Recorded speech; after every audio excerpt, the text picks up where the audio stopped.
Hello everyone, today I will be telling you a bit about Azikiwe Mohammed, an interesting artist who describes himself as a guy who makes stuff. Azikiwe Mohammed was born in 1982 in New York City, New York, and graduated from Bard College in 2004 after studying photography and fine arts. His work is known globally as it has been presented in galleries all over the world. He is featured in several renowned magazines including Vice, Art Forum, and Forbes. Mohammed is an alumnus of Pioneer Works in Brooklyn, New York, and Mana Contemporary in Jersey City, New Jersey. Additionally, he has been the recipient of a number of grants from 2015 to 2021. There were several factors that drew me to Mohammed and his work. I appreciated his approach to art, as he doesn't put art on a pedestal and actually rejects that idea, which deeply resonated with me. Additionally, I saw myself through his work in that it didn't seem daunting and otherworldly as opposed to other professional artists. It made me feel that I could make similar accomplishments as him, and this really drew me to wanting to know more about him. I was also inspired by his mastery of a wide range of mediums, which include but are not limited to jewelry, paintings, neon sculptures, furniture, photography, puppets, clothing, tapestries, and embroidery.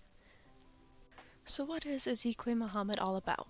Well, to quote him, the role of an artist is still in service of whomever, meaning that art is meant to help other people rather than promote the artist.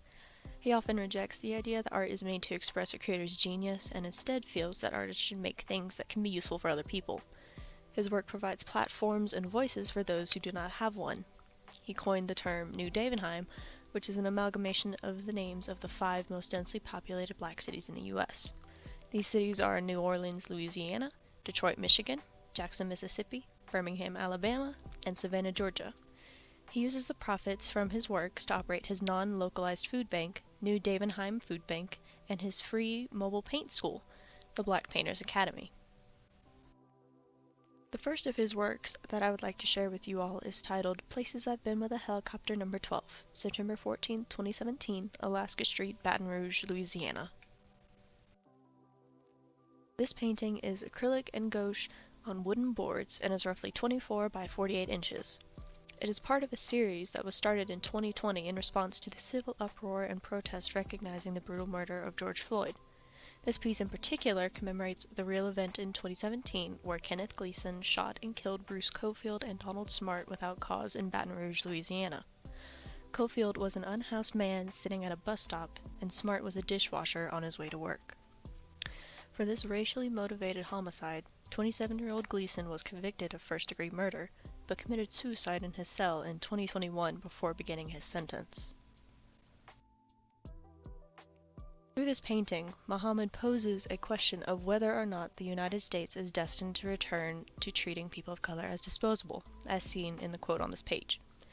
The helicopters in the painting symbolize the feeling black men have of being constantly monitored and watched, as if they're being hunted.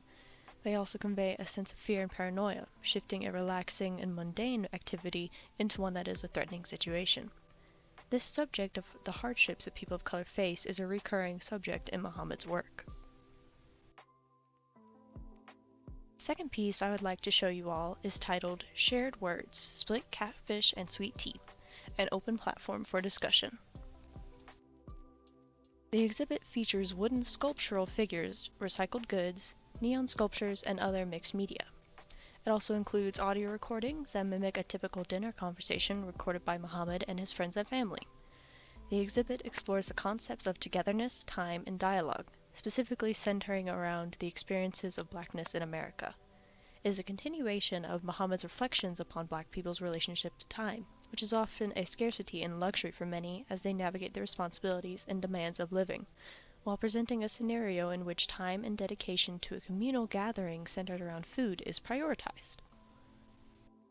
As I previously mentioned, the exhibit features a family of wooden sculptural figures that explore the concepts of togetherness, time, and dialogue. The inclusion of audio recordings that mimic typical dinner dialogue helps to draw the audience into the scene and bring the scene into the world. Additionally, the audience is asked to add to the conversations, which provide a platform for those who historically did not have one, and these discussions are available for the public to stream on FM radio. The installation also depicts common black household items and neon sculptures of collard greens and steak, thus highlighting the rich history of black cuisine and culture. The third work I would like you all to see is titled Waiting at 8:27 p.m., Window Closed. The painting is acrylic and gouache on wooden board and is roughly 13 by 15 inches. It is a reflection of the space Mohammed gives to himself, including the in-between moments of his life that he shares with his community. The composition of the piece invites the audience to participate in the Black experience and is intended as both a gift and an act of empowerment that operates just beyond inclusion. Since the piece is a reflection of Mohammed's inner space, the darker and muted colors help to convey a sense of peace throughout the painting. Yellow, being the only bright color in the painting, helps to lead the audience's eyes along the trail of smoke and down to the two fingers holding the cigarette, giving the work movement and life. The inclusion of only two fingers instead of the whole hand amplifies the intimacy conveyed through the piece, as it gives the illusion that the audience is closer physically to the subject, thus closer emotionally and communally as well. The fourth and final piece I want to show you all today is titled Blackest Night, A Survey in Blackness. A wide range of media was used to create this exhibit, including paintings, sculptures, projections, photographs, ceramics, and tapestries. The inspiration for this installation was drawn from Mohammed's extensive travels throughout the U.S. In fact, this exhibit includes both objects that have been gathered from towns that make up New Davenheim and objects inspired by Mohammed's travels.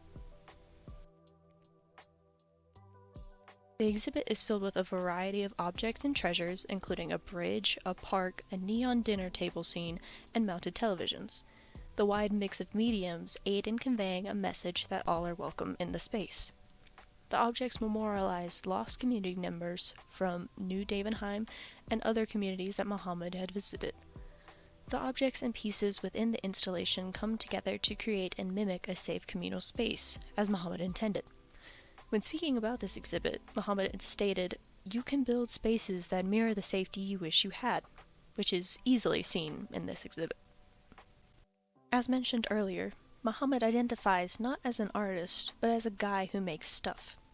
This stuff helps to provide voices, platforms, and safe spaces for the communities and individuals who often do not have them.